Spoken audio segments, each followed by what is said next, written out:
Morgan, we have some bad news for you. Your child is giving up the nap.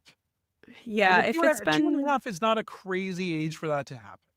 it's not. Especially with the new baby at home. The reason your child will nap in daycare is because you're not there.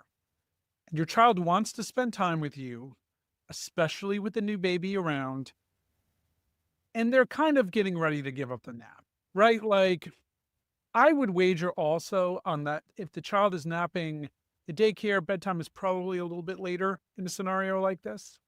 I'd say with the new baby, it's important to spend some time one on one with your child without the baby, if it's at all possible. Even if it's 20 or 30 minutes a day, expecting that there be some quiet time in the afternoon. Kids don't go from napping to not napping smoothly. It's not one day they're like, I feel great. I'm not going to be a jerk during my usual nap time. I mean, Right. there tend to be a lot of screaming and crying during that period when they sort of fall apart.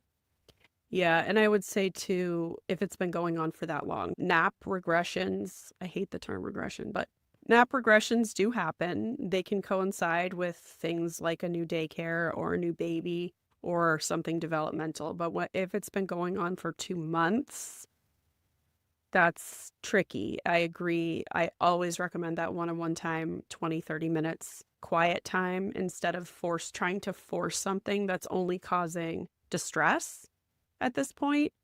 Um, I think the quiet time is more restorative to them than screaming there And for for, however for long. mom and dad as well. Yes, that's for Um, everybody. And I think it's important to note, Craig, I'm sure you've seen this information, but there's the latest research about naps out is actually out of UMass. And what they're discovering is that children give up naps based on brain development. So when the part of their brain that stores memory is fully matured, they are able to drop naps more easily. And that can happen at 2.5 or 5. It just totally varies. So we can look up that research. I can share that with everybody. But it is interesting because I think a lot of times parents are just focused on that age again. Oh, your kid will drop their nap between 3 and 5. There's a variation. yeah, it's a huge variation.